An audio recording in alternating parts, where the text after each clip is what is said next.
জীবনে সব দুঃখ কি আমারই নাকি আরো মানুষেরও দুঃখ এভাবে লেগে থাকে তা তো আমি জানি না। তবে এই শ্বশুর বাড়ি থেকে বাবার বাড়ি, বাবার বাড়ি থেকে শ্বশুর বাড়ি, এখন অন্য আরেকটা বাড়ি, এত দুঃখ তো আর নিতে আসলে পারছি না। এত দুঃখ কষ্ট চাপা রেখে চলে গেলাম একটু ঘোরাঘুরি করতে।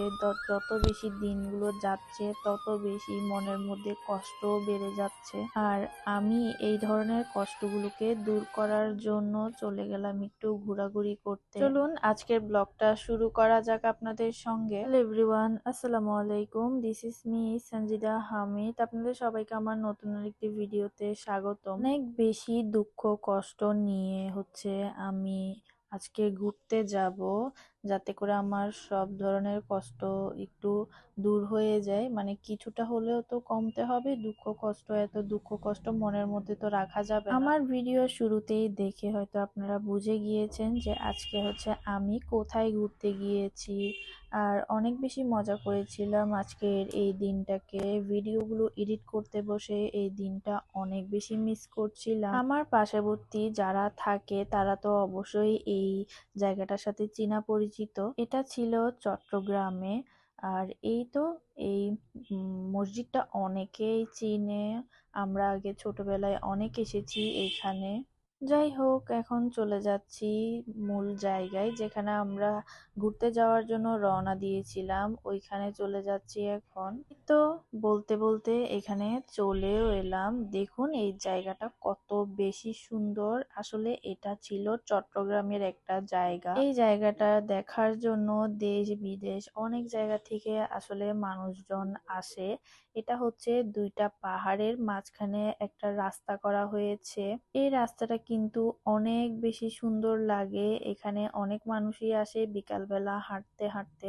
এই তো দেখুন আমার ভাইয়া এখানে আমার ছবি তোলার জন্য আমাকে কাশফুল নিয়ে দিচ্ছিল।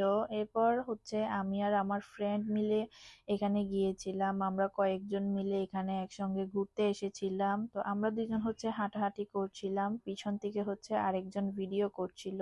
আপনারা যারা আমার ভিডিও দেখেন তারা তো অনেকেই দেখে ফেলেছেন যে আমি আসলে চট্টগ্রাম থেকে বিদায় নিয়ে নিয়েছি। আমরা এখানে একটু ভিডিও করছিলাম। এখানে আমার ভাইয়াকে বলছিলাম আমি এই ধরনের পোস্ট দিব, তুমি আমার একটু ভিডিও করে দাও। তো সে খুবই সুন্দর করে আমার এই ভিডিওটা করে দেয়। এই জায়গাটাতে অনেক বেশি ছবি তুলেছি, ছবিগুলো অনেক সুন্দর এসেছে। এখন যেহেতু শীতকাল, তো অনেক তাড়াতাড়ি সন্ধ্যা নেমে আসে আর সব জায়গায় অন্ধকার হয়ে যাচ্ছিল।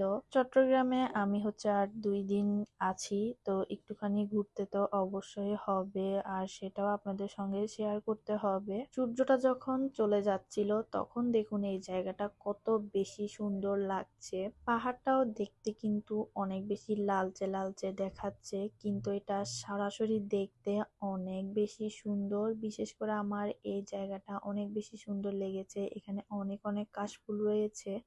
আমি কিন্তু কাশফুল ছিঁড়ে এখানে ছবিও তুলেছিলাম অনেকগুলো। আর এই জায়গাটা আমি একটু ভালো করে ভিডিও করছিলাম যাতে আপনাদেরকে দেখাতে পারি আসলে এই সূর্য চলে যাওয়ার সময়টা কত বেশি সুন্দর। এ তো দেখুন এখানে কত বেশি সুন্দর লাগছে। আসলে আমি তেমন বেশি একটা ভিডিও করতে পারি নাই, কারণ এখানে দেওয়াল ছিল। দেওয়ালের জন্য তো ভিডিও করতে পারলাম না। দেওয়ালগুলো পাড়ি দিয়ে এখন একটু খোলামেলা জায়গায় এসে আপনাদেরকে জুম করে দেখাচ্ছিলাম এই জায়গাটা কত বেশি সুন্দর দেখাচ্ছে। অনেকক্ষণ ঘোরাঘুরির পরে এটা দেখে আমার অনেক বেশি শান্তি লেগে গিয়েছে। মানে মনটা পুরো শান্তি হয়ে গিয়েছিল এই জিনিসটা দেখে। এরপর নেমে গেলাম গ্রামীণ একটা দৃশ্য। মানে আশেপাশে সবগুলো আমাদের এখানে ক্ষেত বলে, জানি না অন্য জায়গায় কোথায় কি বলে, অনেক জায়গায় বিল বলে। যাই হোক, আমরা এগুলাকে ক্ষেত খামারি বলি। তো এখানে গরুর ঘাস, এগুলো সবগুলো এই দেখুন এখানে কত কিছু লাগিয়ে রেখেছে। এখানে অনেক সুন্দর সুন্দর বক দেখা যাচ্ছিল। এরপর ওরা এখানে পুদিনা ক্ষেত করেছে।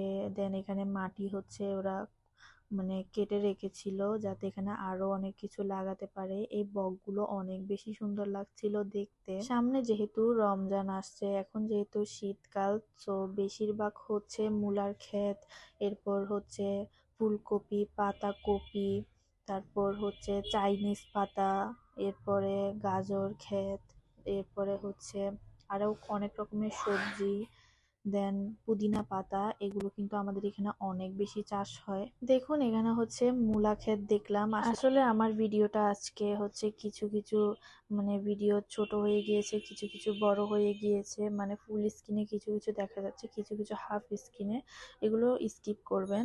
যাই হোক, আজকের জন্য এ পর্যন্তই। সবাই ভালো থাকবেন, দেখা হচ্ছে নেক্সট আরেকটি ভিডিওতে। আল্লাহ হাফেজ।